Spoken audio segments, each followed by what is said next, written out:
Muy bien, buenos días. Buenos días, buenos días. ¿Estamos listos?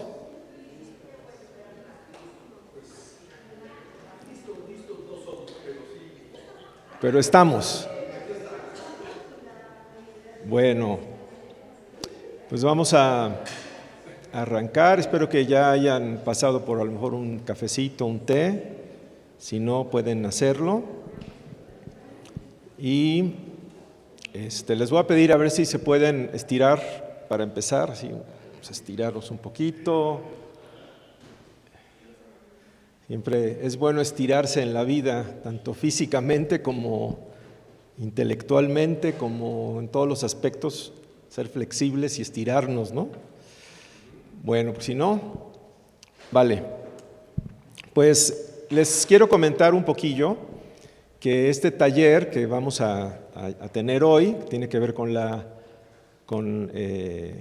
una causa, es parte de un gran tema que hemos estado viendo. Ese gran tema es el regalo de una vida con propósito. Y como vimos, ese regalo de una vida con propósito se encuentra en los caminos menos transitados, o sea, no lo vamos a encontrar siguiendo la corriente y dejándonos llevar por lo que todo el mundo hace. Por eso es que hemos estado utilizando esta imagen de un 4x4, ¿no? Que es un vehículo que es precisamente para caminos poco transitados. Es importante que nuestra mente también sea como un 4x4, ¿no? y podamos atrevernos a ir por rutas que a lo mejor no necesariamente son las más transitadas ni las más populares. Y cuando di la conferencia esta en mayo, hablé de 4 pasos que podemos dar para encontrar precisamente ese sentido de propósito. Y quiero recordar esos 4 pasos para los que estuvieron en la conferencia, para los que no, pues para que los identifiquen. El primer paso tiene que ver con la esperanza. Dice: la esperanza es una luz potente que alumbra tu camino. Encuéntrala y enciéndela. Entonces, este primer paso, de hecho, lo vimos en el mes de mayo. Ahí hubo un taller precisamente sobre la esperanza. Primero lo vimos a nivel, digamos, desde la perspectiva psicológica, basada en ciencia, y luego después de eso hubo un par de enseñanzas bíblicas sobre el mismo tema. Todo eso fue en mayo. Y bueno, el segundo paso precisamente es el de hoy, una causa. Una causa es la gasolina. Entonces, siguiendo esa simbología del 4x4, tienes ya el 4x4, entonces lo primero es encender las luces para ver a dónde vamos, ¿no? Esa es la esperanza. Después es echarle gasolina, que es lo que vamos a hacer en este mes de junio, que tiene que ver con una causa. Y bueno, hoy entonces voy a abordar el tema desde la perspectiva psicológica, pero basado en ciencia. Entonces, ¿están listos? Muy bien, entonces comenzamos.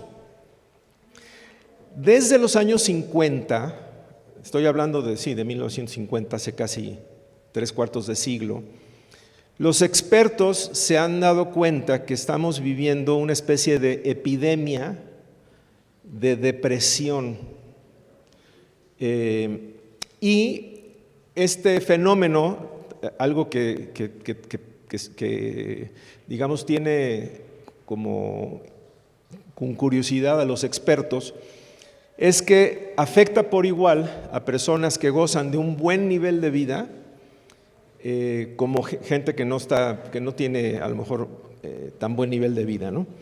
Y en sociedades, por ejemplo, como en Europa, en Estados Unidos, que la gente vive muy bien en general, a pesar de que cuando ven ellos cómo ha aumentado el nivel de bienestar y de vida para todas esas poblaciones, estoy hablando de Estados Unidos, Europa, que realmente ha habido un incremento notable en el nivel de vida, y a pesar de que se ha hecho por años un esfuerzo de hablar de la autoestima y de fomentar autoestima en los niños y de que la autoestima en la escuela y todo lo que se ha hecho para mejorar la vida de las personas, la depresión aumenta, no baja. Entonces están viendo, a ver, viven mejor, se hace más énfasis en cuestiones de autoestima y la gente está más deprimida que antes. Entonces eso tiene un poco perplejos a los investigadores. Para darles un ejemplo de esto, hace un par de años tuve la oportunidad de visitar Países Bajos, que es uno de los países con mejor nivel de vida del mundo. Y conocí ahí a una persona que es un trabajador social y le pregunté cuál era su profesión o qué era la labor que él hacía. Resulta ser que en Países Bajos, cuando una persona solicita, digamos, no me acuerdo el término técnico, pero es suicidio asistido, o sea, ella no quiere vivir. El Estado le paga para que lo maten, así como lo están escuchando. Pero no lo hacen de que, oye, llévate esta forma y ya pasa mañana y mañana acabamos con tu vida, sino que lo meten en un proceso de 2 años, me parece, en el cual tiene que ser visitado por un trabajador social y tienen que, digamos, si después de 2 años sigue con esa idea, pues ya se lo echan. Esta persona que conocí se dedicaba, era el trabajador social al que lo mandaban a atender ese tipo de casos. ¿Qué tipo de gente creen ustedes que era la que más solicitaba un suicidio asistido? Tú te imaginarías pues, el que está desempleado, el que está, no sé, bueno, según lo que él me dijo es, las personas que más solicitaban este tipo de ayuda, entre comillas, eran personas que vivían bien, eran dueños de su propia casa, tenían un buen sueldo y eran relativamente jóvenes. Entonces, ¿qué onda, no? Es lo que mucha gente anhelaría. Mucha gente aquí a lo mejor diría, ¿cómo me encantaría ser dueño de mi casa, ganar bien, ser joven, ¿no? ¿Cómo quisiera? Entonces, ¿por qué esta gente está solicitando? Y creo que hay una cita, voy a citar a Martin Seligman, en uno de sus libros que se llama Felicidad Auténtica. Él aborda este tema y me gustaría que leyéramos, estamos citando ahí de su libro, ¿no? Lo que él nos dice. Dice, el yo individualista, consumista y aislado de entidades más grandes que él, difícilmente encontrará significado. Digan conmigo, por favor, significado. Él aquí lo que nos está diciendo Seligman es que algo muy importante para el alma humana es significado, ¿no? Y dice, difícilmente encontrará significado, más bien estará en tierra fértil para la depresión. Entonces aquí Seligman identifica 3 causas que facilitan la depresión. ¿Cuáles son las 3 causas que pone aquí Seligman? La número 1, ¿cuál sería? Individualismo. La número 2, consumismo. Y número 3, aislarse ¿de qué? De cosas más grandes que tú mismo. Según él, estos 3 factores facilitan la depresión. Muy bien, estas 3 cosas, ¿qué es lo que nos impide encontrar según Seligman? Esa palabrita que repetimos hace rato, significado, ¿no? En nuestra vida, que es una parte muy importante. Voy a citar ahora a Viktor Frankl, y básicamente él dice esto: el hombre no puede estar saludable sin un sentido. ¿Pueden repetir esa palabrita conmigo, por favor? Sentido. Según Frankl, la falta de sentido produce neurosis. ¿Alguien sabe qué quiere decir la palabra neurosis? Además de mi esposa. Básicamente quiere decir dolencia psicológica. dolencia psicológica.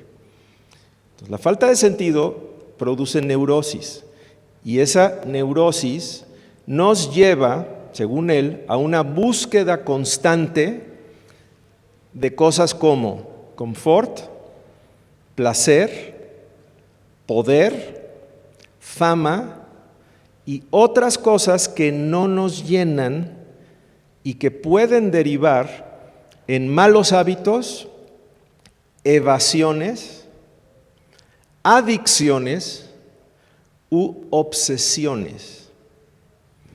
Entonces yo lo digo de otra manera, puedes tenerlo todo, pero si tu vida no tiene sentido, es como si no tuvieras nada. Y puedes carecer de muchas cosas, pero si tu vida tiene sentido, te vas a sentir bien. Este tipo de neurosis de la que habla Frankl está tan extendida que hay muchos autores que usan la expresión o el término neurosis colectiva. Es como si fuera una epidemia de neurosis, de esta neurosis que describe específicamente Viktor Frankl. Entonces, Jesús habló ¿se acuerdan cuando él habla de dos caminos? Dice, hay un camino ancho, muy transitado, y hay un camino angosto, poco transitado. Yo voy a usar lo que dijo Jesús para aplicarlo a esto. No quiere decir que Jesús estaba hablando de este tema cuando hizo referencia a estos dos caminos, pero yo quiero utilizar esa imagen para describir lo que pasa en la sociedad moderna. Que por un lado hay mucha gente que va en busca de placer y relativamente poca gente en sentido contrario en busca de sentido. Entonces son dos caminos diferentes, son dos conceptos diferentes y normalmente la moda y la corriente nos lleva más por la búsqueda del placer que por la búsqueda del sentido. Si notaron, Seligman usa la palabra significado y Frankl sentido, pero vienen siendo lo mismo. Y para poder tener significado o sentido, necesitamos tener una causa, que es el tema de hoy, una causa que nos dé ¿qué? Sentido o significado, ¿no? Muy bien, fíjate esta frase que escribí, dice: cuando adquirimos una causa, encontramos significado. Y entonces nos daremos cuenta, fíjate esto que voy a decir acá, nos daremos cuenta de que todo lo que nos ha pasado en nuestras vidas, bueno y malo, aún lo más doloroso, tiene sentido. Cuando hay una causa, todo va a colaborar para que tú puedas cumplir esa causa. Y entonces todo tiene sentido. No quiere decir que deja de doler, pero por lo menos tiene sentido. Una cosa es dolor sin sentido, y eso es desesperanza, y otra cosa es dolor, pero sabiendo que hay un propósito, un sentido. ¿Vamos bien?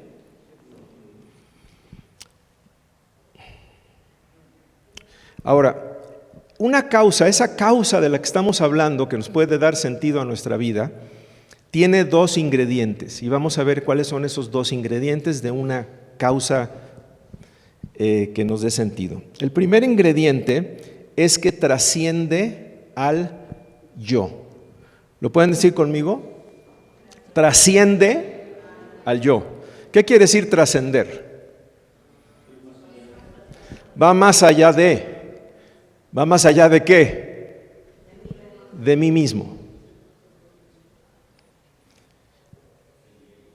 Para Seligman, las personas se deprimían menos porque tenían mayor significado.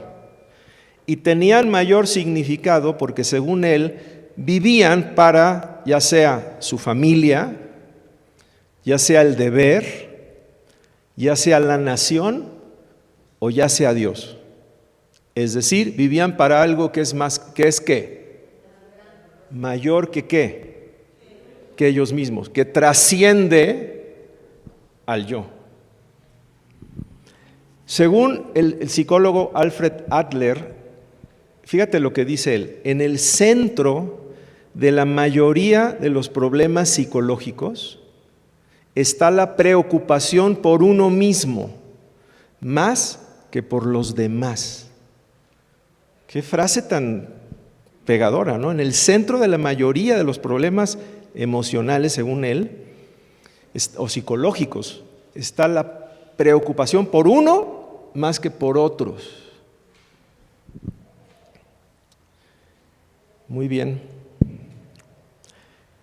Encontrar esa causa, entonces, implica muchas veces un cambio de enfoque.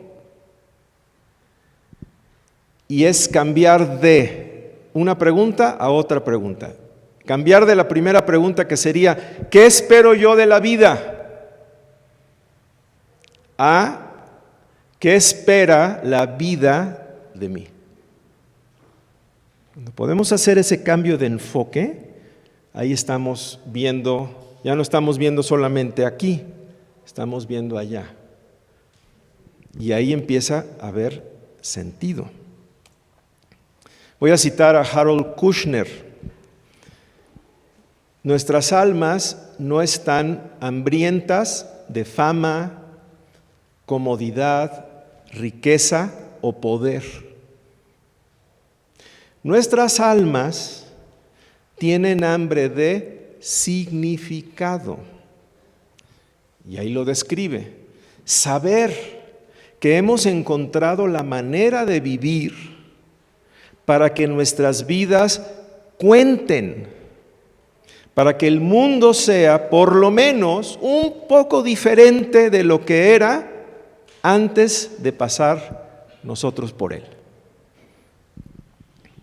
Todo esto Helen Keller lo dice de manera mucho más resumida, y ella lo dijo así: todo llega a esto, la forma más fácil de ser feliz es hacer el bien. Y Jesús, que es el personaje de la historia que tiene las frases cortas más poderosas, lo resume más en la siguiente frase: más dicha trae dar que recibir. Ahí se resume todo esto. Bueno, ¿vamos bien? Les quiero proponer 3 maneras de ver la vida. A esas 3 maneras yo les llamo ego-lógica, y lógica y ecológica. Vamos a ver cuáles son esas 3 maneras. Bueno, la primera, la egológica, ¿no? Esta palabra no existe en la Real Academia, la inventé yo. Egológico. A menos que lo escribas con un guioncito, entonces ya no te pone error. Bueno, las personas con una visión egológica solamente piensan ¿en qué creen que es su enfoque? Pues en sí mismas, en ego, ¿no? Yo mismo. Y ya vimos lo que pasa cuando ponemos al ego en el centro. Básicamente es que es insaciable, ¿no? Terminamos en depresión. Cuando hablé de esperanza, en mayo, hablé de elementos como estilo explicativo optimista, visión, pensamiento de ruta, pensamiento de agencia. Y una persona egológica puede tener todo esto, es decir, puede ser una persona con mucho drive, con mucha visión y con mucho optimismo y todo eso. Pero aún así, a pesar de ser optimista y a pesar de tener visión y a pesar de ser muy bueno para planear y muy bueno para ser resiliente, digamos, puede él mismo estar en un círculo vicioso de búsqueda de más y más placer o confort o poder, porque cada quien se va por diferentes rutas. Unos se van por la ruta del placer, otros por la ruta del confort, otros por la ruta del poder o fama o riqueza, etc. Entonces puede estar metido en ese círculo vicioso, y el problema es que ese círculo vicioso terminará muy probablemente por destruirle a él y peor aún a los suyos. O sea, a lo mejor en esa búsqueda insaciable va a terminar por a lo mejor destruir una familia o dañar. ¿Cuántos conocen personas que tienen mucho drive y sus hijos así como que todos golpeados, digamos, emocional y psicológicamente, ¿no? Entonces, por eso la esperanza no es lo único. Ya vimos la esperanza, es muy importante, te permite ver qué hay adelante, pero a la esperanza hay que añadirle ¿qué? Una causa trascendental, que no tenga que ver con nuestro ego. Miren, lo que viene ahí a continuación, a ver si saben qué es esta imagen. ¿Alguien tiene idea qué es? ¿Se ve bonita? Bueno, lo que están viendo ahí en pantalla es una imagen en 3D de células cancerígenas. ¿Qué es el cáncer? Ahí está un doctor, espero, ya si digo una herejía me corriges, doctor. Pero básicamente, cáncer sería cuando las células solo piensan en crecer y no en ejercer una función. Es crecer por crecer. ¿No es eso el cáncer, un crecimiento excesivo? ¿Perdón? Exacto, desordenado es crecer por crecer. La célula sana piensa en una función. La célula cancerígena piensa solamente en crecer. Según Edward Abbey, crecer solo por crecer es la ideología de las células cancerígenas. Y tú, por ejemplo, fíjate, hablamos de esa neurosis que hay colectiva, de más, como todos como zombies, ¿no? Muchas empresas, ¿cuál es la visión, misión y valores, ¿no? Y normalmente en visión, muchas empresas, ¿qué dicen? Ser la empresa más grande, ser el no sé, o sea, es crecer por crecer muchas veces. En lugar de pensar en un entorno global y ejercer una visión para el bien común, es como una visión de autocrecimiento. Y si todos pensamos en autocrecimiento, evidentemente hay un cáncer social. Contraria a esa visión egológica, tendríamos una visión ilógica. ¿Y cuál sería la visión ilógica? Pues lo contrario, hay personas que solamente piensan en sí mismas, ¿no? Y hay personas que solamente piensan en otros. Y yo pienso que esta visión tampoco es muy sana, porque finalmente, si das, ¿qué va a pasar? Pues truenas, ¿no? Entonces, ¿cuál sería la visión más sana? Pues la ecológica, ¿no? Y yo ahí me gusta mucho compararnos o pensar en los árboles, que seamos como árboles, ¿no? La Biblia misma dice que somos como árboles. Entonces, ¿qué hacen los árboles? Los árboles toman medios, ¿no? Toman recursos, del medio ambiente. ¿Qué toman los árboles? Pues nutrientes, agua, oxígeno. Pero a cambio, ¿qué hace el árbol? Otorga, puede ser fruta, sombra, madera, resina, oxígeno, exactamente. Entonces el árbol da y recibe y da. Creo que una visión sana en la vida es tener una visión donde sepamos dar, tengamos una causa trascendente y a la vez también sepamos cuándo es tiempo de recibir, para que podamos después volver a dar. Entonces, ese fue la primera parte de una causa, que sea, ¿cuál es la primera? Trascendente, ¿no? Una causa que sea trascendente, más allá del ego. Y en segundo lugar, el segundo ingrediente de una causa que nos lleva al sentido de vida es que sea particular. ¿Lo pueden decir conmigo? Particular. Hace un momento pasé una foto de una película que se llama Hugo, y era un reloj, ¿no? Entonces, en un reloj, un engrane, aunque no sea de oro, aunque no sea un super engrane, si está donde tiene que estar, es importantísimo, porque sin ese engrane el reloj no funciona. Por otro lado, si tenemos un engrane enorme de oro, ahí, ¿de qué sirve un engrane ahí? Absolutamente nada, aunque sea el engrane más grande de todos los engranes. Pues sí, pero no sirve de nada. Entonces la causa no es ser el engrane más grande o el más brillante, sino ejercer nuestro papel único. Esa es la causa, que ejerzas tu papel único.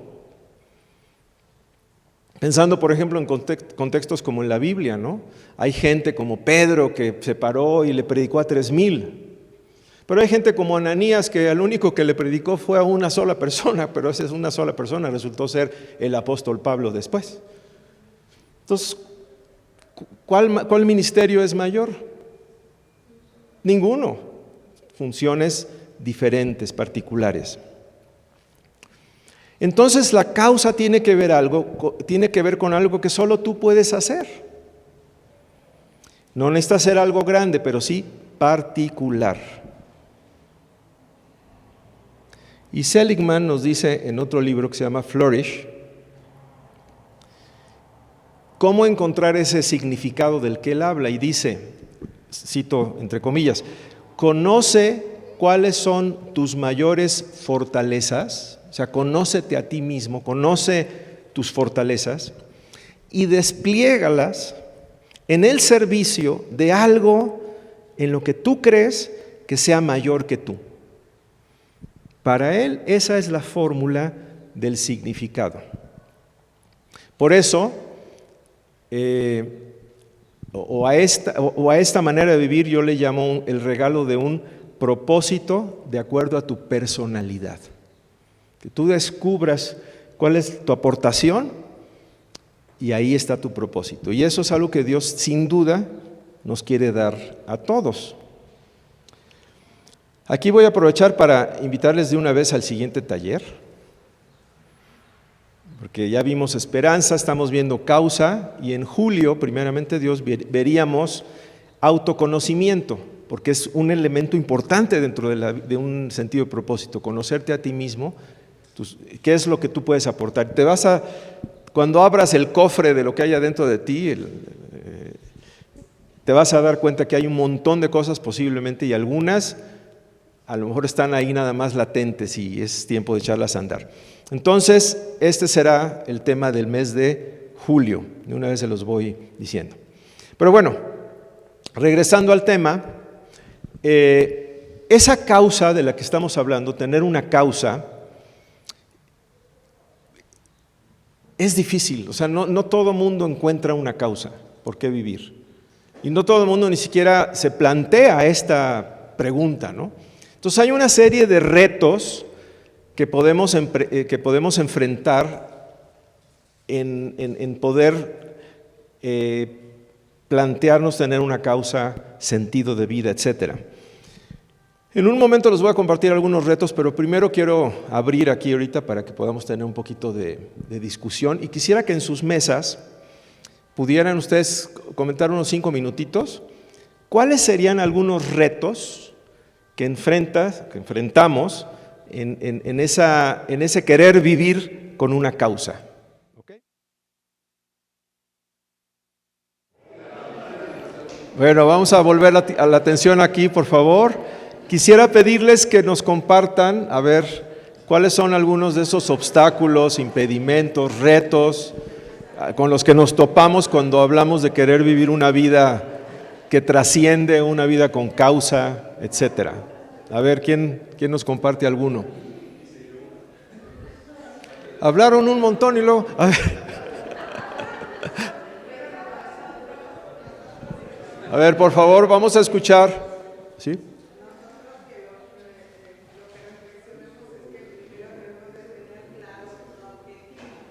Ok, pero la pregunta es ¿qué obstáculos? O sea, sí.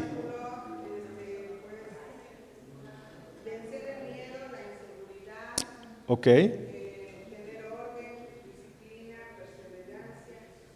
Pero el obstáculo sería entonces, acabas de mencionar dos muy interesantes. Miedo, fabuloso, inseguridad.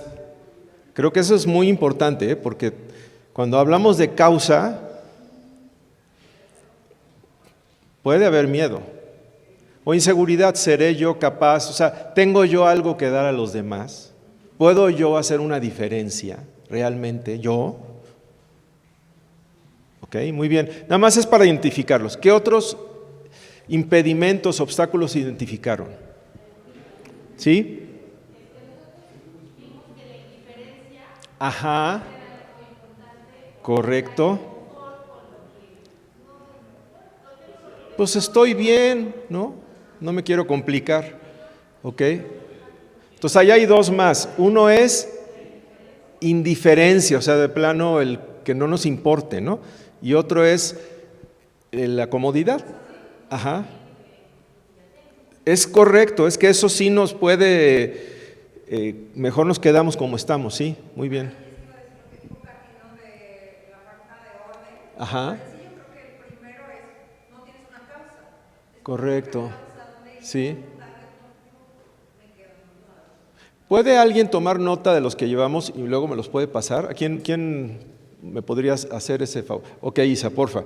A ver, entonces fue inseguridad, temor, indiferencia, comodidad y el otro es desorden. El desorden también lo metemos porque sí, a lo mejor sí tengo una, pero mi vida está tan caótica que nunca lo llevo a cabo, ¿no? Ok, ¿algún otro que hayan identificado?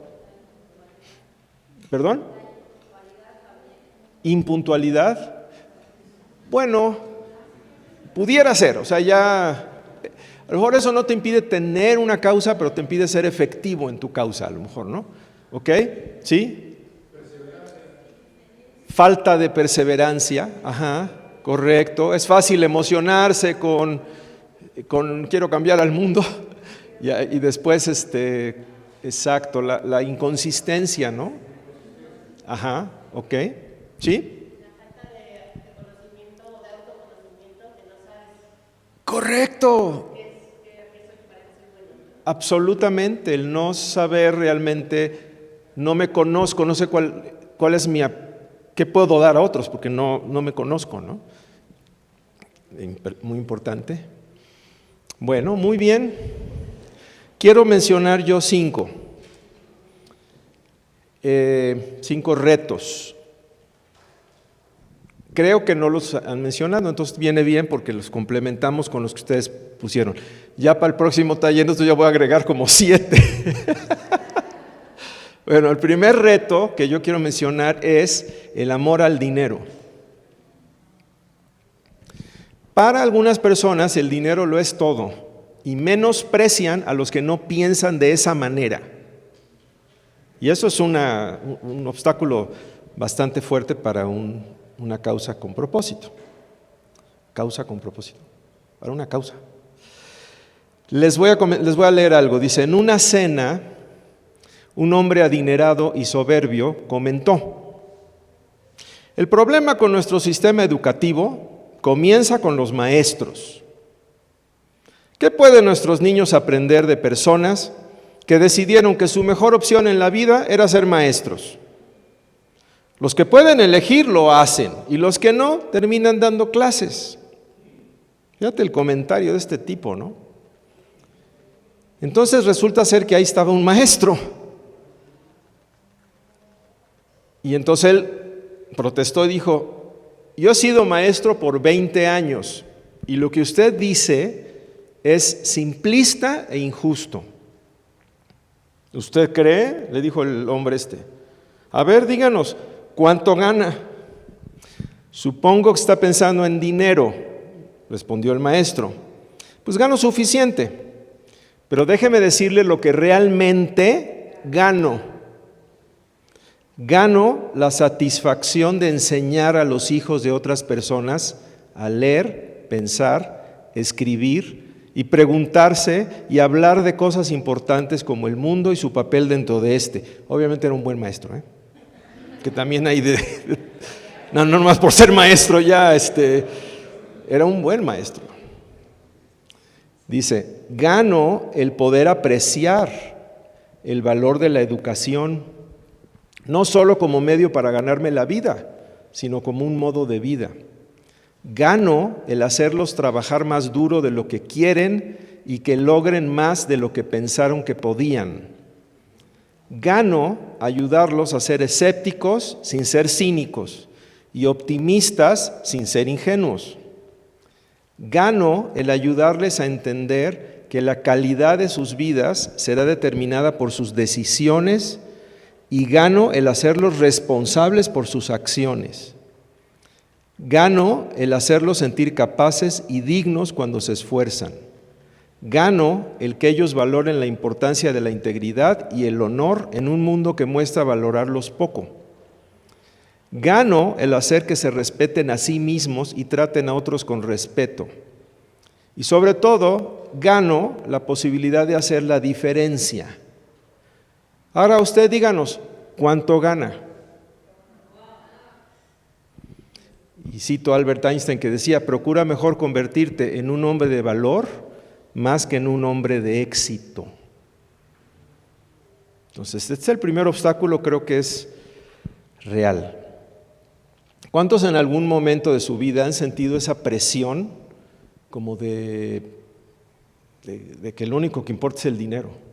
No digo que no importe, pero que lo que más importa es el dinero. ¿Han sentido esa presión en su vida alguna vez? Todos los varones tal vez, pero bueno, es para todos, ¿no? Entonces es un reto real. Otro reto es que muchas veces tener una causa supone ir contracorriente. O sea, vivir con causa a lo mejor implica ir en contra de lo que la mayoría piensa. También les voy a leer algo interesante. Dice, esto lo escribió un abogado. Dice, hace muchos años entré a la Facultad de Derecho con la idea de hacer bien. O sea, él quiso ver su profesión como una buena manera de llevar a cabo tu causa puede ser tu profesión. Y él dijo, yo quería ser abogado para hacer bien. Pero me gradué con la sola idea de que me fuera bien. En un ambiente dominado por los instintos competitivos, las racionalizaciones persuasivas y presiones económicas reales, el cinismo ahogó mi idealismo. Mi noción de que el sistema legal era un gran foro para la persecución de la verdad y la justicia fue reducido a la idea de que al final todo era un juego con el propósito menos noble que era sencillamente ganar. Ahora, esto que le pasó a este abogado los puede pasar a todos, puede pasar a nivel de un médico.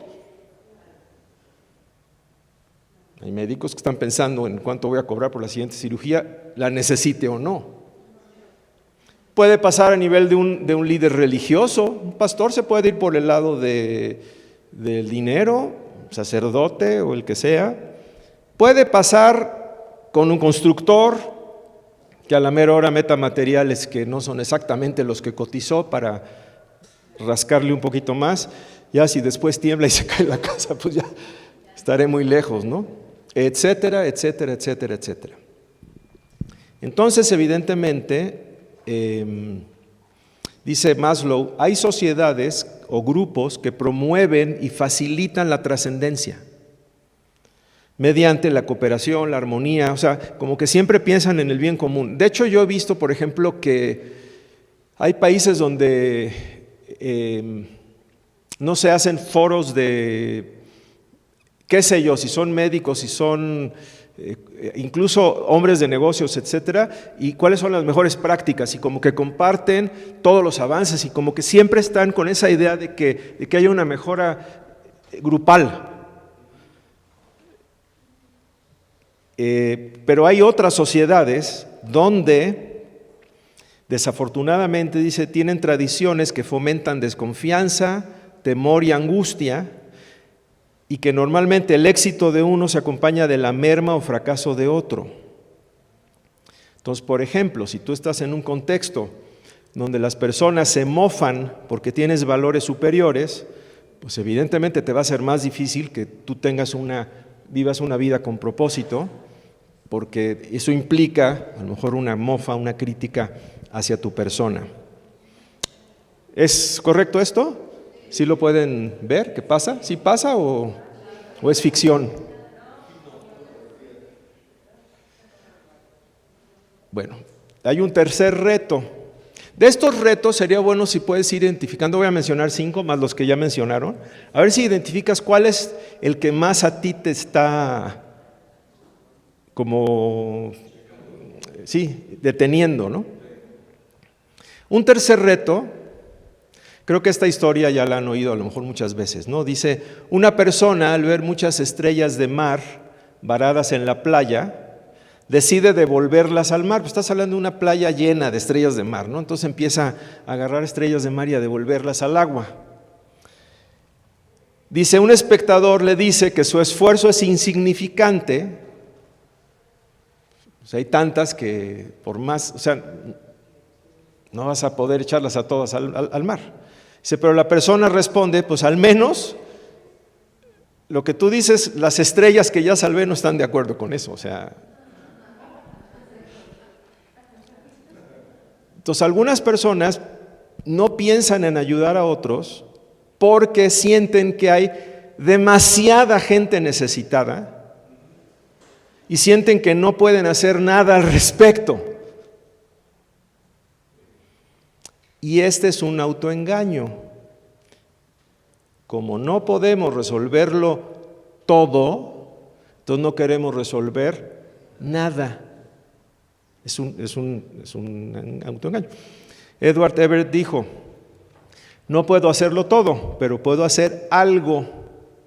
Lo que pueda hacer, lo debo hacer, y con la ayuda de Dios lo haré. Entonces no te enfoques en toda la necesidad, enfócate en lo que tú puedes hacer. Y ya, finalmente, pero eso también a veces ¿les ha pasado alguna vez no, es que está tan difícil, ¿por dónde empiezo, no? Bueno, ahí vamos al cuarto obstáculo. Y ese cuarto reto es la tentación de postergar nuestra misión hasta cuando tengamos dinero o hasta cuando las circunstancias cambien. Cuando tenga tal cosa,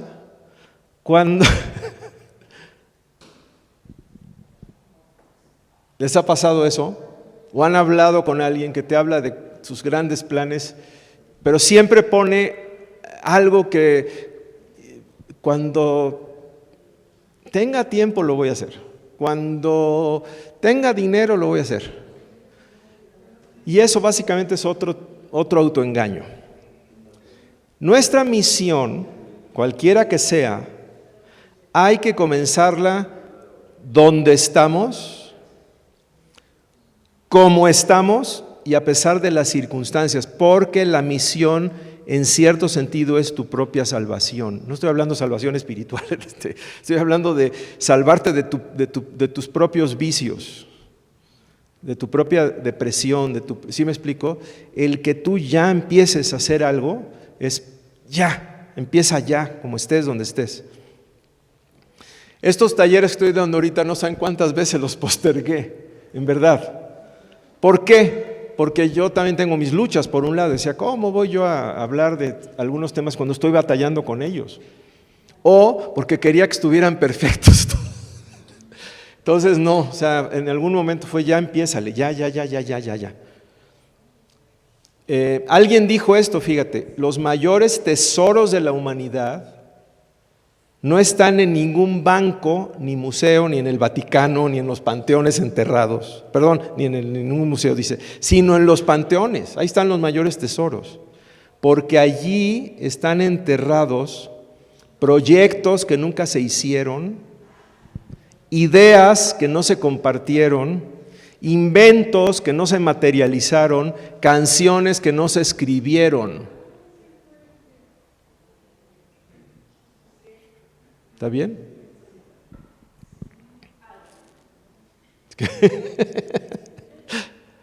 Bueno, ¿vamos bien? Y el último reto que les voy a compartir es este. Adquirir una causa implica costo. Vivir pensando en hacer bien, pensando en una causa, puede implicar tiempo,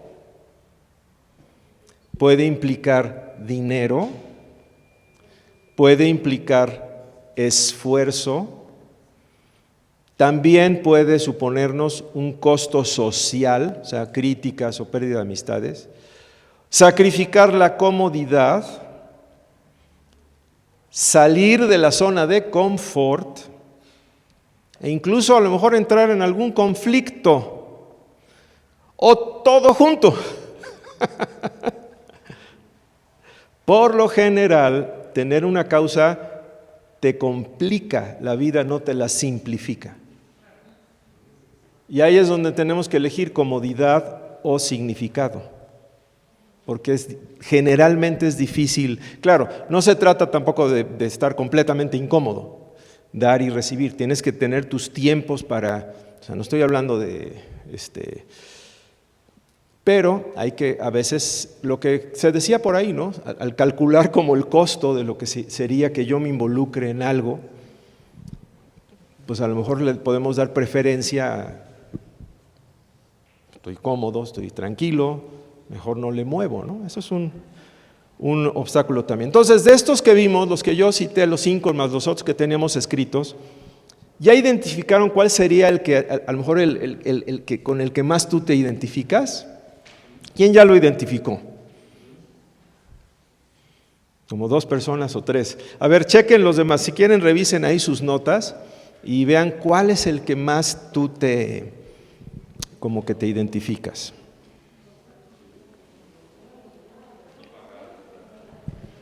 Sandy, ¿quieres decir algo? Ajá.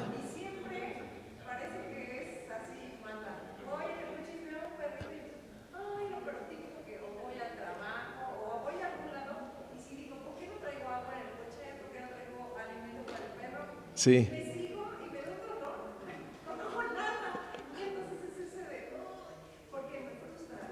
Ajá. Sí, es verdad. Y nos puede pasar en muchos contextos. Por ejemplo, a veces es personas las que pueden pedir, ¿no? Y qué bueno es poder tener siempre algo que puedas ofrecer sí. O por ejemplo, para compartir, a veces estás en un contexto y de repente, ¿cómo no tengo algo que le pudiera yo dejar, no? Es verdad, o sea, a veces nos falta prepararnos un poquito. Bueno, ok. ¿Cuántos ya tienen clara su causa? Si yo tengo clara cuál es mi causa, ¿lo tienen? Ok. Bueno, les voy a compartir, y esto va a ser con lo que vamos a terminar, les voy a compartir 7 maneras o rutas, digamos, de pensamiento para iniciar la búsqueda de una causa. Si tú todavía no sabes bien cuál puede ser tu causa, y puedes tener más de una causa también, ¿eh? Voy a compartir 7 maneras como de poderla descubrir. Y lo que les voy a pedir es que vayan viendo al final de estas 7, les voy a explicar, Y al final les voy a dar tiempo individual para que ustedes hagan un ejercicio de cómo usar esa ruta y luego ven que ahorita identificaron un impedimento, ¿no? Entonces van a identificar una ruta y luego un impedimento y van a hacer un plan y después lo vamos a compartir en grupos, ¿ok? Entonces primero voy a mencionar las 7 rutas. Entonces, bueno, si quiero como saber cómo puedo iniciar para descubrir cuál puede ser mi causa, como les digo, hay 7 rutas, a lo mejor hay más, pero a lo mejor una de estas te puede servir a ti. Entonces, la primera ruta se llama así: piensa en tu mensaje. Es una manera, ¿ok? Piensa en tu mensaje. Esto lo vi en un material de coaching, esta ruta que les estoy mencionando aquí. Entonces, piensa en el siguiente escenario. Te van a dar 5 minutos, ya sea, imagínate, en el Estadio Azteca o por televisión o en radio. O sea, ante una gran audiencia te van a dar 5 minutos para que tú les hables de un mensaje a esa audiencia que pueda ayudarles. ¿Qué les dirías en 5 minutos? No digo que ahorita lo hagan, es una manera de que puedes, si haces este ejercicio, a lo mejor te das cuenta de qué mensaje o qué cosa es importante que tú quisieras comunicar a otros. Y obviamente no tienes que esperar a que te inviten al Estadio Azteca, ¿verdad? Pero es una manera, es algo que te puedes imaginar, que te puede ayudar a descubrir cuál sería como un mensaje que tú quieres dar a otros. Esta es una ruta. ¿Ok? La segunda ruta es piensa en una alegoría. ¿Qué es una alegoría? Metáfora, bueno, ¿qué es metáfora? En términos sencillos, ¿qué es? Una alegoría. Que te comparas, o sea, dices, como dijo Jesús, ustedes son la sal de la tierra, no es que es una, de la sal aprendes algo para ti, ¿no? Entonces, esto de pensar en una alegoría le ha resultado útil a varias personas y tiene que ver con hacer una declaración personal de misión usando una alegoría. Por ejemplo, Jesús lo usó, no solamente para su propia misión. Por ejemplo, él dijo varias cosas, pero por ejemplo, yo soy el buen pastor, ¿no? O sea, él está usando algo que todos están viendo, los pastores, que dice, yo soy el buen pastor. Pero también a sus discípulos, por ejemplo, ustedes son la luz del mundo, ¿no? Es una alegoría de cuál es su misión. A un orador le preguntaron acerca de su misión y él dijo algo así. Fíjate, me gustó la alegoría que él utilizó.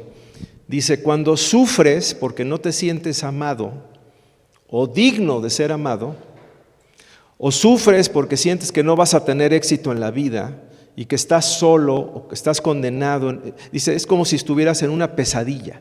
Cuando una persona siente que no es amada, que no es digna, que nunca va a tener éxito, es una pesadilla. Pero dice, sufres, la pesadilla es algo que no es real y estás sufriendo. Y dice, necesita ser despertado. Y dice, esa es mi labor. Yo soy un despertador para gente que está sufriendo por cosas que no son reales. ¡Qué buena! ¡Qué buena! Entonces, esta es una segunda ruta, la alegoría. ¿A qué te podrías comparar en relación a otros? Si esto se te hace un poco difícil, entonces hay más rutas. Por ejemplo, la siguiente ruta sería, piensa en lo que quieres cambiar. Piensa en lo que quisieras cambiar. De todas las cosas que están mal en este mundo o que no funcionan bien, que podemos ahorita, si les digo, a ver, háganme una lista de todo lo que no funciona, aquí nos ponemos a hablar, ¿no? La pregunta es, ¿cuál de esas te gustaría cambiar o ayudar a cambiar? Pero la pregunta no es, ¿cuál de esas te gustaría que cambie? No, pues mira, que cambie esto y que cambie lo otro, y deberían de arreglar acá. Claro, eso todos, pero ¿cuál tú vas a apoyar para que cambie? Esa sería la pregunta. ¿Cuál de esas tú te involucrarías para que cambiara?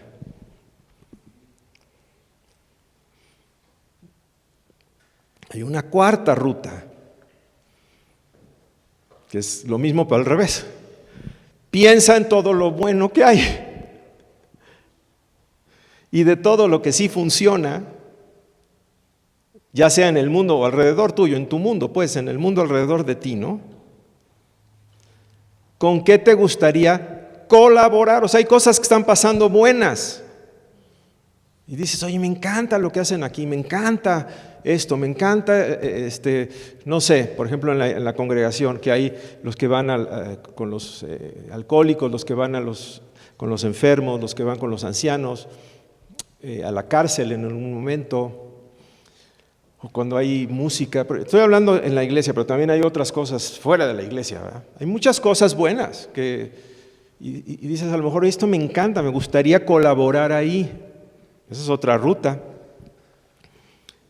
Otra más, ¿cuántas llevamos?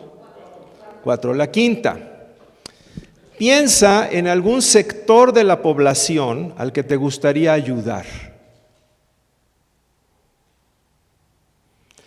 ¿Te gustaría ayudar a los pobres? ¿A los que sufren emocionalmente? ¿A las familias? ¿A los niños? ¿A los jóvenes o adolescentes? ¿A los enfermos? ¿A los que han sido privados de su libertad? ¿A los que sufren abuso? ¿Por ahí hay algún sector que dices, ¡ay! Ahí mi corazón se enternece. ¿Ok? Ahí hay una indicación.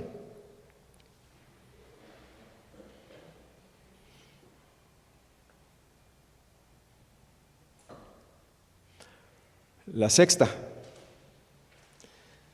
Piensa en lo que te gusta hacer en favor de otros. ¿Te gusta servir?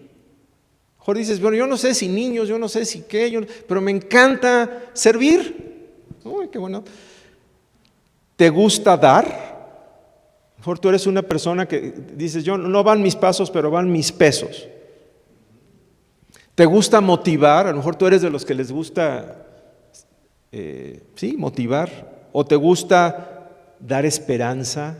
¿O te gusta ayudar? ¿O te gusta hacer reír? ¿O te gusta enseñar? ¿O te gusta formar personas? ¿Organizar a las personas? A mí, por ejemplo, me gusta hacer 2 cosas. Esta fue la ruta que yo seguí. Para este ejercicio. Y a mí identifiqué que me gusta hacer 2 cosas. La primera es ayudar a los que ayudan. Me gusta ayudar a los que ayudan. Y cuando Dios pone en mi camino personas que han dedicado su vida para ayudar a otros, a mí me gusta ayudarles a ellos, como pueda, tal vez escuchándolos, porque a veces el que es líder está solo. A veces alentándoles o a veces con algún recurso económico.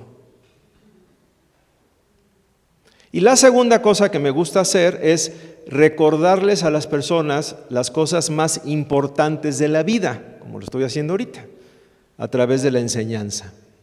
Eso es lo que me gusta a mí hacer. Y hay una 7ª ruta que nos puede también dirigir en la dirección correcta. Y les va a sonar un poco rara.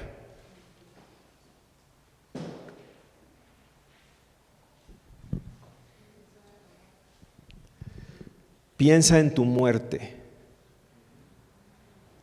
Un amigo me dijo una vez que la muerte es buena consejera. Y muchas personas han encontrado un sentido mucho más claro de propósito después de haber estado cercanas a la muerte. Ahí es donde dices, ahí es donde muchos reordenan sus prioridades. Un terapeuta incluye una persona con cáncer terminal en sus sesiones de terapia de grupo para que los demás no olviden que también morirán. Entonces, cuando no estamos seguros de qué hacer o qué meta elegir, podemos pensar entonces en nuestra muerte. No es pensar cómo te vas a morir. No es eso, Es más bien esto. ¿Qué cosas quisiéramos haber hecho antes de morir? ¿Qué legado quisiéramos dejar?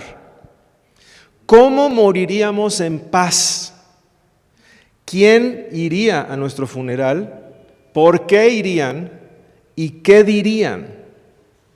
¿Cómo deseamos ser recordados? Este tipo de preguntas fueron las que llevaron a Alfred Nobel a crear el premio Nobel, ¿no? El premio Nobel lo creó porque él empezó a darse cuenta que se iba a morir y qué legado he dejado. Entonces dijo, voy a crear un fondo monetario y que reconozca a la gente que hace buenas labores, ¿no? Ahí está Epicteto. Dice, si hay algo que crees que debes haber hecho o estar haciendo cuando venga la muerte, entonces ponte a trabajar en ello, ¿no? Muy bien. Bueno. Vamos a, antes de que hagan ya el ejercicio, si me pueden ayudar a repartir estas hojitas, a ver si unas 3, 4 personas ahí las pueden repartir. Mejor una por mesa y ya. Sí, es una por persona. No, una por persona, pero digo, un bonchecito a cada mesa y ya las...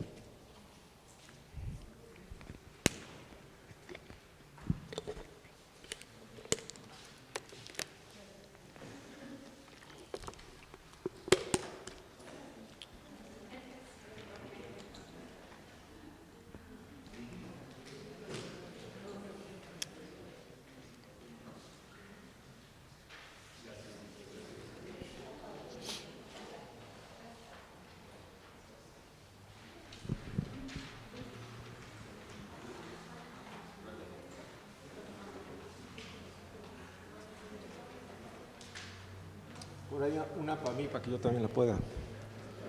Gracias. ¿Ya todos tienen? Bueno, se me hace una reflexión muy interesante de Michael Josephson. Si quieren,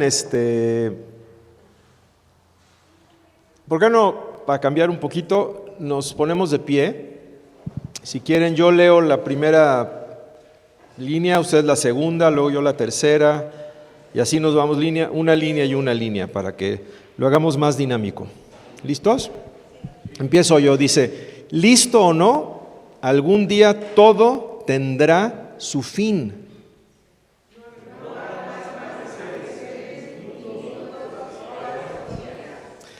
Todas las cosas que juntamos, tanto las que atesoramos como las que ya hemos olvidado, serán dadas a alguien más.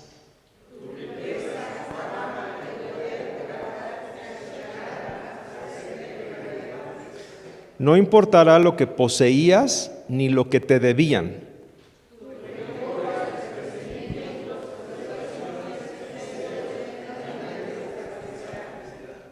También lo harán tus expectativas, ambiciones, planes y tus listas de cosas que hacer desaparecerán.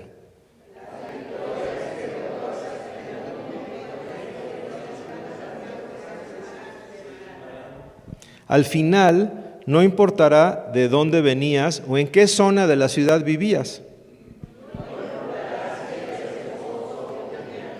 Aún tu género y color de piel serán irrelevantes.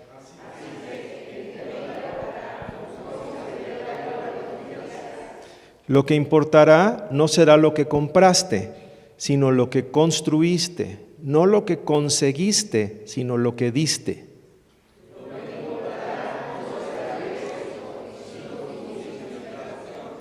Lo que importará no es lo que aprendiste, sino lo que enseñaste.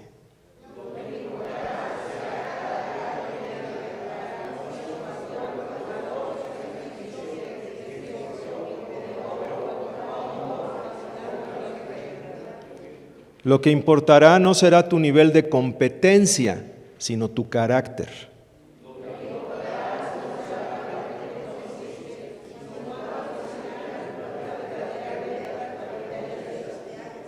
Lo que importará no serán tus memorias, sino las que vivirán en aquellos que te amaron.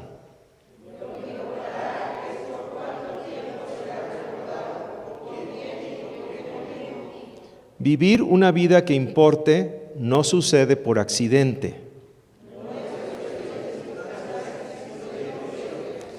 Elige una vida que importe. Muy bien, pues muchas. Bueno, aquí están las 7 rutas que vimos. Piensa en tu mensaje, o piensa en una alegoría, o piensa en lo que quieres cambiar, o piensa en lo que quieres conservar, o piensa en qué sector de la población quieres ayudar, o piensa en lo que te gusta hacer en favor de otros, o piensa en tu muerte. Si pudieran, entonces vamos a tomar, son las 10:16. Si pudiéramos estar de vuelta a las 10:30, 14 minutos. Pueden, si quieren, salir al jardín o estar en la mesa, donde quieran, pero yo quisiera que dedicaran estos 15 minutos a trabajar de manera particular y que pudieras tú hacer 2 ejercicios. Uno es, ¿cuál de estas rutas quieres poner en práctica ahorita mismo? Y escribir ahí, ¿cuál sería mi mensaje si yo, o cuál es la alegoría que a mí me describe cuál es mi misión o qué cosa quiero cambiar, o sea, que pueda escribir eso. Y luego, el reto, el obstáculo que más te identificaste, que hagas un plan o cómo puedes tú hacer que ese obstáculo no te impida cumplir tu misión. ¿Estamos bien? ¿Alguna pregunta? Para que lo compartamos y ya podamos cerrar. ¿Está bien? Bueno, gracias. Si tienen una pregunta me dicen. Bueno, ¿cuántos de ustedes se fueron por el lado de pensar en un mensaje? O sea, ¿alguien se fue por esa ruta? ¿No? ¿De la alegoría? ¿Alguien se fue? Ok, muy bien. ¿De algo que quieren cambiar? Ok. Algunos se fueron por más rutas, ¿está bien? Pero si a veces es bueno, más rutas mejor. ¿Algo que quieren conservar o ayudar a conservar también? ¿Alguien más? Bueno, ¿algún sector? ¿Quién se fue más por el sector? Ok. ¿Quiénes se fueron más por qué te gusta hacer en beneficio de otros? Ok. ¿Y quiénes pensaron en su muerte? Todos. Bueno, un par de anuncios. Hace ratito hablamos, por ejemplo, del reloj y del engrane, ¿no? Que somos como engranes en el reloj. Pero a veces alguien me dijo, oye, pero a veces es que el reloj en el que estás no funciona. Y por eso es necesario entender la perspectiva de Dios sobre este tema. Y ese tema lo vamos a abordar el domingo 15 de junio, desde mañana en 8. Y vamos a hablar del tema de la causa última, y ahí vamos a hablar desde la perspectiva de Dios. Porque ahí se pueden resolver ese tipo de dudas como, ok, a lo mejor yo quiero ser el engrane, pero el reloj no está funcionando en general. ¿Qué pasa ahí? Bueno, esto se va a ver, y otras muchas cosas, cuando veamos qué Dios dice en su palabra sobre este tema. La causa última. Domingo 15, están todos invitados. Mañana también va a haber una prédica, pero mañana se celebra Pentecostés, entonces mañana yo voy a dar una enseñanza sobre el Pentecostés, ¿verdad? Y este tema lo vamos a ver desde la perspectiva bíblica, el domingo 15, están todos invitados. Y también el próximo taller, que sería el tercer paso para una vida con propósito, que es el autoconocimiento, sería el sábado 5 de julio, en un mes, igual mismo lugar, misma hora. Aquí espero verles.